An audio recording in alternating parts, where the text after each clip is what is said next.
मेरे प्रिय दर्शकों नमस्कार। प्रिय दर्शकों, ऋषि ज्योतिष में मैं आपका दिल से स्वागत करता हूं और आपको धन्यवाद भी दूं कि आप मेरे वीडियो रुचिता से देख रहे हैं। मैं हमेशा आपसे आग्रह करता हूं, आपको अच्छा लगता है तो आप लाइक करें और दो शब्द कमेंट्स में भी लिखें। कुछ आपके भी सुझाव हो सकते हैं, वो हमारी ज्ञान की वृद्धि कर सकते हैं। आज हम बात करेंगे राहुदेव। राहुदेव पिता में माने गए हैं, पुरुषों का प्रतिनिधि करते हैं। राहुदेव एक राशि पर 18 महीने रहते हैं और इनको प्रबल पाप ग्रह माना गया है। एक मायावी ग्रह है, भ्रमित करने वाला ग्रह है और अचानक घटनाओं को अंजाम देने वाला ग्रह है। और लगन तो जातक का व्यक्तित्व होता है। कोई भी कुंडली का ये लगन पहला भाव है, वो स्वयं जातक का प्रतिनिधि करता है, उसका व्यक्तित्व होता है। हम दूसरा बताते धन का, तीसरा पराक्रम का, साहस का, चतुर का, भूमि मकान का, पंचम भाव का, शिक्षा बुद्धि संतान का, छठा भाव रोग शत्रु का, सप्तम भाव जीवन साथी का और अष्टम भाव दीर्घ आयु का है। पाताल है, विदेश है, गुप्त धन है, गुप्त ज्ञान है, बहुत चीजें हैं। ये धर्म त्रिकोण है, धर्म का भाव है। ये कर्म भाव है हमारा। और ये एकादश भाव आमदनी का जो हमको समाज से जोड़ता है। द्वादश भाव खर्चे का भाव है और दंड का है, सेवा सुख का भाव है। हम एक साधारण आदमी हैं, हम इसलिए ये समझते हैं खर्चा और सेवा सुख वो बहुत जरूरी है हमारे गृहस्थी जीवन में।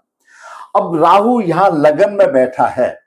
आपकी कोई भी राशि लगन में हो तो वह एक मायावी ग्रह है, भ्रमित करने वाला ग्रह है, अचानक घटनाओं को जन्म देने वाला ग्रह है और जहां प्रभाव डालेगा उससे संबंधित पृथकता देने वाला भी ग्रह है। और राहु जिस राशि में बैठता है उसके स्वामी में भी उसके गुण आ जाते हैं, पृथकता के गुण आ जाते हैं। अति महत्वाकांक्षी है राहु, रहस्यमय है। और एक और बात है, लीक से हटकर काम करता है। लीक इन द सेंस कानून से, जो एक राह है, सही दिशा है, उससे हटकर के काम चलता है। अहंकारी है राहु, चतुरता देता है, अहंकारी, दूरदर्शी भी देता है। और बाकी ग्रह कहीं शुभ स्थिति में हो तो वो समय देख करके काम करता है, जीवन में तेजी से सफलता भी देता है और डाउनफॉल भी देता है। राहु एक मुंह है सर्प का और वो सब कुछ उसमें लेना चाहता है, ये भी मेरा, वो भी मेरा।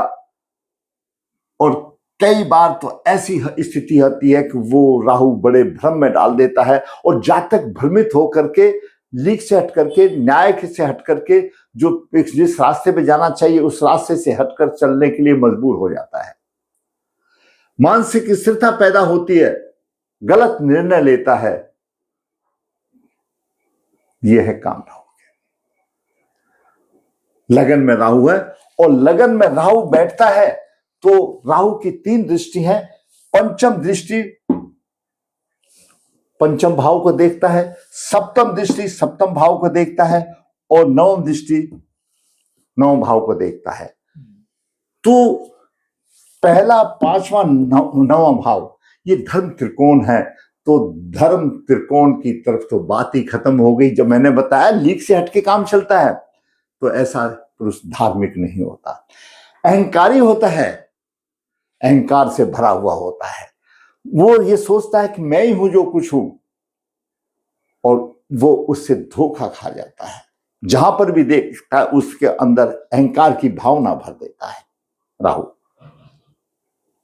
और कुंडली में और भी अशुभ योग हो तो अपयश, कठोर संघर्ष आदि भी कराने में, दरिद्रता भी लाने में पीछा नहीं छोड़ता। क्योंकि राहु जब लगन में होता है तो द्वितीय भाव का द्वादश है। राहु द्वितीय भाव का द्वादश है। द्वादश भाव में राहु होता है तो द्वितीय भाव धन का है, धन को खर्च। कहीं पर भी आपकी कुंडली में जहां राहु है उससे जो द्वितीय भाव में है उनके गुणों, उससे जो द्वितीय भाव है उससे संबंधित हानि दे देता है। क्योंकि द्वादश भाव का क्या काम है? हानि करना, खर्च करना। कुछ भी हो। तो अगर मान लिया राहु आपका यहां है तो द्वादश भाव की हानि करेगा। दसम भाव में राहु राजनीतिक के लिए बहुत अच्छा माना गया है। अगर 10 में इसके उसमें तो हवा को उड़ा देता है, वो एक अलग बात है।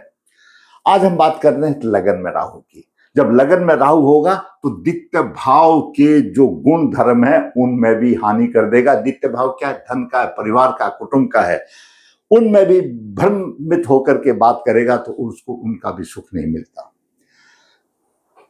प्रभावशाली होता है ऐसा जातक, क्यों? अहंकारी होता है, बहुत प्रभावशाली, एक मैं ही हूं, बहुत कुछ, अहम की भावना होती है, सिर दर्द होता है। और जो उसके संपर्क में आ जाते हैं और जो सगे संबंधी हैं, कब धोखा दे जाए ऐसा आदमी कुछ पता नहीं। क्यों? वो आदमी का कसूर नहीं है, वो राहु के फलीभूत चलता है। अगर आपकी यहां पर एक राशि है तो बहुत स्वाभिमान होगा, किसी के सामने झुकना पसंद नहीं करता। क्यों? मंगल की राशि है और भीड़ भाड़ में अलग दिखाई देता है, वो ऐसा सोचता है कि मैं ही हूं। अगर यहां पर 2 राशि है, महत्वाकांक्षी होता है, सफलता भी मिलता है, परिश्रम अधिक, अपनी चतुराई से काम लेता है। अगर कोई सही दिशा मिल जाए तो राजनीति आदि में, तकनीकी आदि में, चिकित्सा आदि में सफलता भी प्राप्त कर लेता है।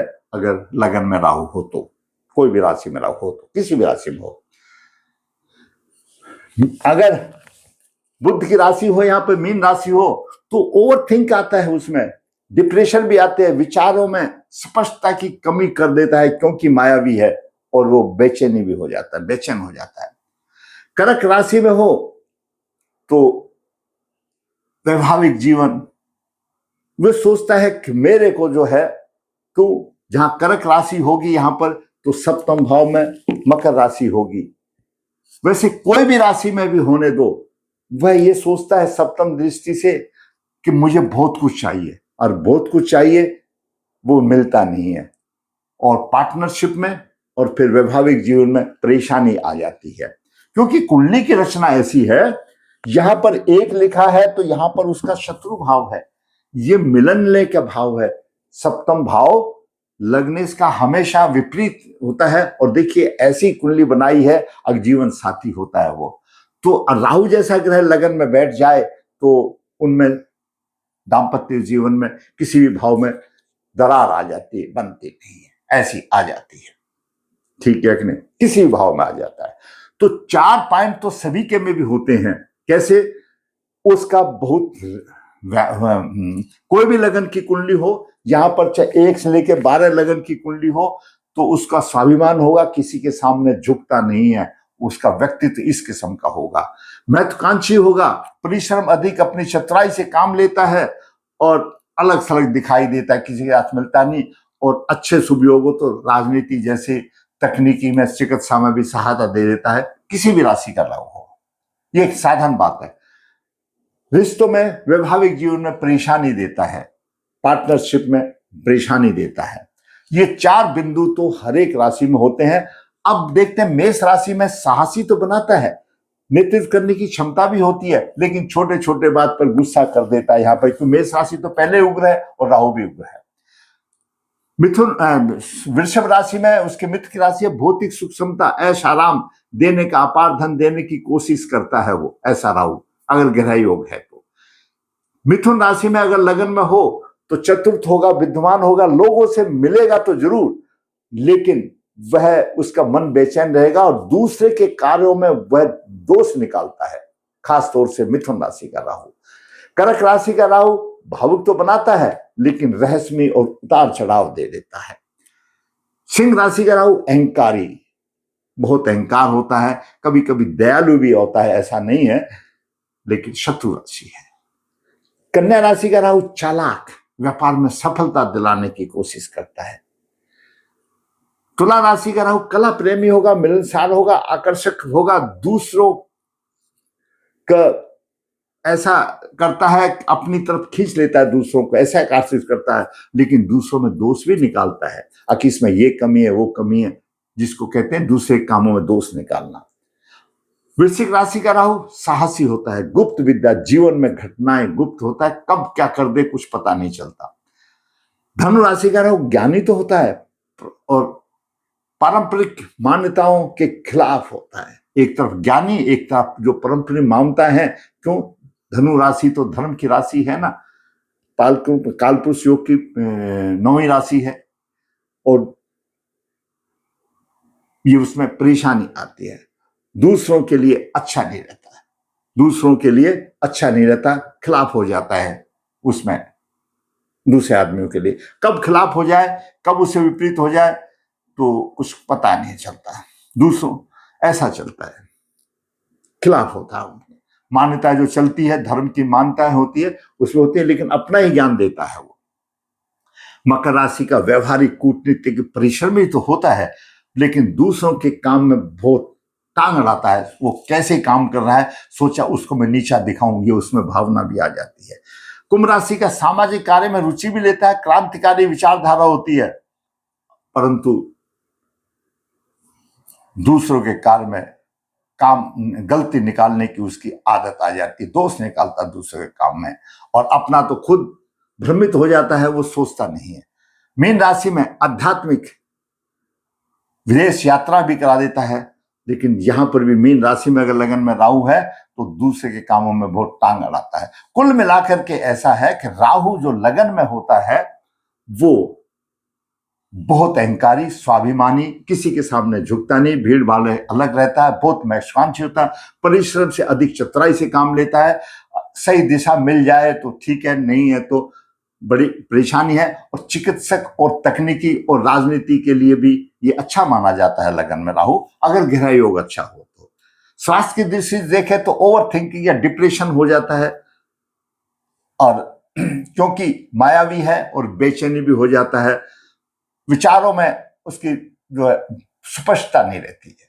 खास बात यह है, राहु अधिष्ट राशि का स्वामी जो लगन में राहु है, उसके विचार स्पष्ट नहीं होते, कब क्या बोलेगा, कब क्या करेगा, कुछ पता नहीं है।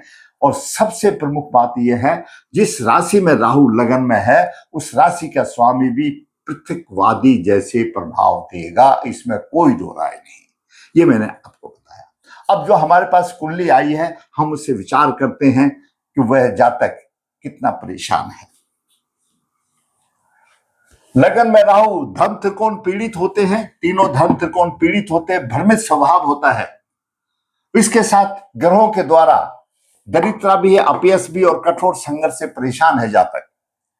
जातक का जन्म 29/11/97 कृष्ण पक्ष चतुर्दशी विशाखा चतुर्थी शनिवार को मध्य रात्रि 12:15 बजे हुआ। यह हमारे कल परसों के लाइव के एपिसोड में जातक ने प्रश्न दिया था। सिंह राशि में राहु है और सिंह लगन के 18 डिग्री 15 मिनट पर है, और तीर्थ भाव में चंद्रमा तुला राशि में है, सूर्य चतुर्थ भाव में है, पंचम भाव में बुध मंगल शुक्र है, और छठे भाव में गुरु नीच राशि में है, केतु सप्तम भाव में है, और सप्तमे शनि यहां पर अष्टम भाव में है। विशाखा नक्षत्र के स्वामी गुरु थे, और उसके बाद शनि की महादशा आ गई 2005 से 24 तक। अब 27 वर्ष की आयु यहां पूरी हो गई, और इस 27 वर्ष में आदमी बहुत कुछ सोचता है कि मैं बहुत कुछ कर लूं, सरकारी नौकरी कर लूं, ये कर लूं, तो हर आदमी की तमन्नाएं होती हैं, क्यों ये उम्र होती है। लेकिन शनि की महादशा उनकी अच्छी नहीं रही। क्यों नहीं अच्छी रही? और शनि की महादशा ने और गुरु ने उनको अथक परिश्रम करा करके और ऐसा छोड़ दिया कि कहीं के भी नहीं है। और मेरे से प्रश्न करता है कि गुरुजी मुझे कोई सरकारी या प्राइवेट कोई जॉब मिलने की संभावना है? तो हमने उसको कुछ बताया। अब उसका एक हमने सोचा कि आपके मार्गदर्शन के लिए भी उसकी कुंडली में 2-4 शब्द आप ये बता दें ताकि आपको भी मिले। अब जब हम नवांश देखते हैं तो कन्या राशि का नवांश अशुभ माना जाता है, और विश्व नवांश में कोई ग्रह नहीं है, बहुत अच्छी बात है। लेकिन पुष्कर नवांश में मंगल और राहु शुक्र दोनों हैं, यह भी एक बहुत अच्छी बात है। पुष्कर नवांश में मंगल भी है, राहु भी है, शुक्र भी है, और शनि 64वें नवांश और 22वें देश कोण में ये अशुभता की प्रतीक आ गई। अब देखिए क्या समीकरण बनता है। पुष्कर नवांश में मंगल है, मंगल चतुर्थ भाव का स्वामी है, पंचम नवम भाव का स्वामी है, और कारक ग्रह है, और 9 भाव में है। ज्योतिष के हिसाब से एक राजयोग हो गया। 9 भाव का स्वामी चतुर्थ भाव का स्वामी त्रिकोण में चला गया, एक अच्छा हो गया मंगल। भागवान हो गया, अच्छी जगह पर हो गया, लेकिन ऐसा कुछ नहीं हुआ।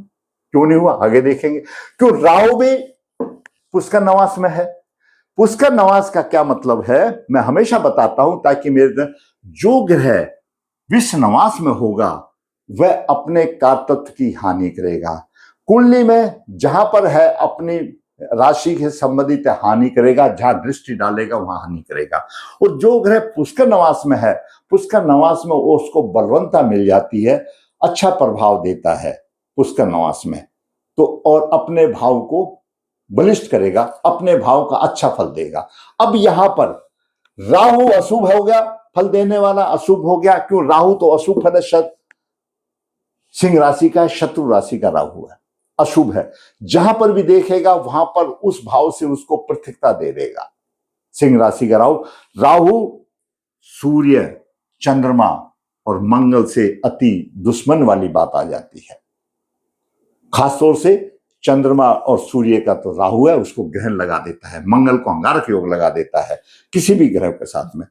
तो लगन में अगर सिंह राशि का राहु है तो शत्रु है, और फिर सूर्य भी उसी, कोई भी लगन के में जो राहु है वो लग्नेश राहु अधिष्ठ राशि का स्वामी आ जाता है। और ज्योतिष का प्रबल सूत्र है राहु यानी सूर्य, शनि, राहु द्वादश भाव का स्वामी और राहु अधिष्ठ राशि का स्वामी, ये पांच ग्रह में से दो ग्रह अशुभ हों, जहां पर दो ग्रह अशुभ होंगे वो प्रभाव डालेंगे, उससे पृथकता दे देंगे। एक से नहीं होगा, एक से बर्दाश्त आ जाएगी, सहनशीलता आ जाएगी। वो दो ग्रह अकारक होने चाहिए।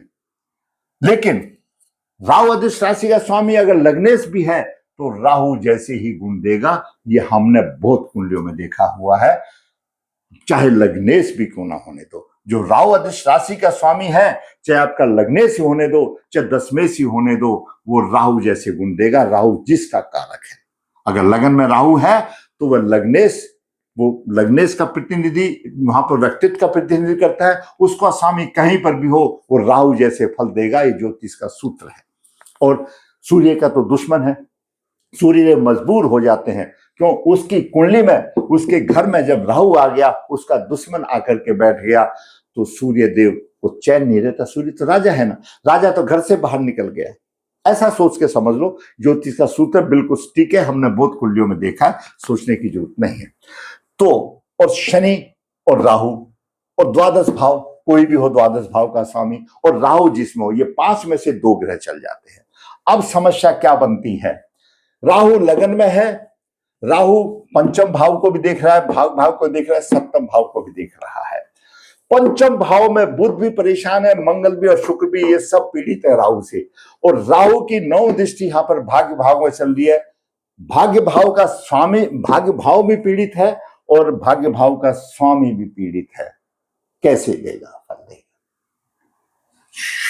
शुक्र भी पीड़ित है, राहु की पंचम दृष्टि से मंगल बुध शुक्र तीनों पीड़ित है, और राहु की 9 दृष्टि से 9 भाव पीड़ित है, जो मैंने यहां दिखाया। और सप्तम दृष्टि से यहां पर आती है, तो सप्तम भाव में आती है। और सप्तमेश पर कोई शुभ प्रभाव नहीं है, ऐसा नहीं है। अगर कोई उस पर शुभ प्रभाव होगा तो उसके राहु के प्रभाव को मिनिमाइज कर देगा, काट देगा। सप्तमेश पर कोई शुभ प्रभाव नहीं। सप्तमेश स्वयं शनि यहां पर अष्टम भाव में है और 22वें देश कोण में है, 64वें नवास में है। ये सबसे बड़ी परेशानी आ गई। सप्तमें शनि, और शनि सिंह लगन के लिए अकारक है, परेशानी देने वाला है। यहां पर लगने सूर्य यहां पर वृश्चिक राशि में बैठ गया। आप सोचेंगे सूर्य दशम भाव को देख रहा है, दशम भाव के लिए दिग्बली है सूर्य, दशम भाव के लिए दिग्बली है सूर्य, और अपनी दशा अंतर दशा में अच्छे फल दे देगा, ये हर आदमी सोचता है। लेकिन उसके घर में राहु बैठ गया, वो परेशान है, राहु जैसे फल देगा। तो यहां पर सूर्य का भी प्रथाजनक प्रभाव आएगा ज्योतिष के सूत्र के मुताबिक, चाहे लगने से क्यों ना होने दो। और शनि का भी तीसरी दृष्टि आ रही है, यह भी प्रथाजनक प्रभाव आ रहा है दशम भाव पर, पहली बात। दूसरी बात, शनि की महादशा 2005 से 24 तक आई, जो कि ऊपर उठने की थी, दशा भी ऐसी आ गई। और शनि यहां पर 64वें नवास में है और 22वें देशकोण में है। 64वां नवास बहुत रहस्यमय है। अष्टम भाव में दो ये जो बिंदु होते हैं, 22वां देशकोण और 64वां नवास, इनमें जो ग्रह आ जाता है वो अपनी दशा अंतरदशा में धन की हानि करता है। क्यों? यहां पर कोई भी ग्रह होगा तो सीधा धन को हानि करेगा, परेशानी आ जाएगी। और यहां पर शनि तीसरे भाव को भी देखता है, तो अष्टम भाव से तीसरी दृष्टि से देखता है, उसकी क्रूर दृष्टि होती है। और लग्नेश शनि है।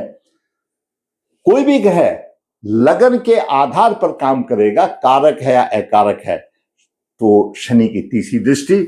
स्वयं सूर्य भी यहां पर अशुभता दे रहा है। शत्रु राशि वो अलग बात है, लेकिन राहु अधिश राशि का स्वामी हो जाने की वजह से सूर्य और शनि दोनों पृथक जनक में प्रभाव में बन गए और उसके व्यवसाय, नहीं तो अंतरदशा सब आके चलेगी, कभी नहीं मिलेगी। वो बेचारा आज बोलता है क्या मुझे सरकारी या प्राइवेट नौकरी मिल जाएगा? कैसे मिल जाएगा? परेशानी है ये। 22वें देशकोण में खर्चा अधिक होगा। 64वें नवास में है, जो 64वां नवास बहुत संवेदनशील नवास है, मैंने बहुत वीडियो बनाए हैं। उसमें जो ग्रह होता है धन के संबंधी अपनी दशा अंतरदशा में उसको बहुत कठोर संघर्ष और अपयश प्रदान करता है और धन की हानि करती है। अब जब धन की हानि होगी दरिद्रता, दूसरा गुरुदेव यहां पर आ गए छठे भाव में और वो भी मकर राशि में आ गए। उच्च दृष्टि से खर्चे को देखते, खर्चा तो अनियंत्रित है, आमदनी है नहीं, आमदनी का स्वामित्व पिट गया और गुरु नौम दृष्टि यहां से भी धन से जो भी पैतृक धन है उसको भी उठा कर ले खर्च कर देते। खर्चा अधिक है, व्यवसाय नहीं है, लगन में राहु है, भ्रमित करता है, परेशान है, प्रबल पितृ दोष है, प्रबल पितृ दोष है। और राहु मैंने अपने अनुभव में लिया है, मैंने अपने अनुभव में देखा है। क्यों? नर्मदेहर, यहां नर्मदा जी के तट पर ये सारी पूजाएं की जाती हैं, पितृदोष पूजाएं, काल सर्पदोष पूजाएं, ग्रह पूजा, सब प्रकार की पूजाएं माता नर्मदा के तट पर पूजा की जाती हैं। और ये भी इसी तरह से जैसे गया में, हरिद्वार में है, 64 जगह पर होती है, उनमें से एक स्थान ये भी है। यहाँ पर भी एक त्रिवेणी संगम है, आप उसमें देख सकते हैं यूट्यूब, यानी उसमें आपको अगर आप सर्च करेंगे तो आप पता लगेगा, त्रिवेणी संगम है चांदोल कर्नाली। वहां पर माता जी नर्मदा जी के तट पर माता नर्मदेहर, वहां पर ये सब पूजाएं की जाती है। हमने उन पूजाओं में देखा है जिसके लगन पर राहु का प्रभाव है और जिसका लगन में राहु है, भाई मैं अपने अनुभव से दर्शकों ये कह सकता हूं, उनका कोई पुरुष अतृप्त योनि में है और उसका प्रभाव लेकर के आया हुआ है। और जब तक वो नहीं होगा आसान नहीं होगी। मैं अपने अनुभव से आपको मैं बता रहा हूं और आपको ये गूढ़ बातें कोई नहीं बताता। सब बोल देंगे यहां पर शनि होगा, धनवान देगा, फलाना होगा। जो आप लेकर के आए हैं ना दर्शकों, धनवान या गरीबी, वो अपने पूर्व जन्म के कर्मों से लेके आई है। हमारी आत्माओं को भगवान ने ऐसा प्रोग्राम, रेडीमेड प्रोग्राम है, जैसे हमने कर्म किए गए हैं वैसे के आधार पर हमको जन्म देता है ताकि हम कर्म भोग लें। जैसे कहा गया है कि आपने अगर इस जन्म में किसी कुत्ते की या किसी गाय की, किसी पशु की या किसी वृद्ध आत्मा की या किसी की भी आपने सेवा भाव की है और उस आदमी जिसकी आपने सेवा की है वो अगर आपका अगले जन्म में पुत्र बन के आ जाता है तो आपको वो पुत्र सेवा करेगा। और आपने अगर किसी को ठगी का पैसा किया, ठगी की जायदाद की है, तो ये हमने देखा हुआ है कुंडली का अध्ययन में देख करके, अब वो पुत्र आपसे कर्ज वसूली करने आता है अपना दिया हुआ। तो ये कर्म का फल है, ये भोगना पड़ेगा। और उसका एक ही उपाय है, अब जो आप अशुभ कर्मों का जो आपका पितृदोष जो बन रहा है, अशुभ योग जो बन रहा है, उसका अब प्रायश्चित करके आप राहत ले सकते हैं। दूसरा कोई उपाय इस ज्योतिष शास्त्र में तो है नहीं। बाकी किसी से कुछ नहीं होने वाला। क्या जो लेकर के आए हैं उनके अगेंस्ट, उनके उसमें आप उसका प्रायश्चित करके पितृदोष निवारण कीजिए, आपको अवश्य राहत मिलेगी। और ये एक सात्विक पूजा होती है। भारतवर्ष में 64 जगह पर 12 ज्योतिषलिंगों में सब जगह होती है। तो आप श्रद्धा से आपने किया तो आपको कहीं ना कहीं फायदा मिलेगा। और आपके जब तक पूर्वजों की मुक्ति नहीं होगी, जब तक आपकी राह आसान नहीं होगी। ऐसे जातक को कठोर संघर्ष से गुजरना पड़ता है, अपयश मिलता है। अगर आपको मेरा वीडियो अच्छा लगा है तो आप लाइक करें, शेयर करें, जिन्हें चैनल सब्सक्राइब ताकि आने वाली अपडेट आपको मिल सके। धन्यवाद।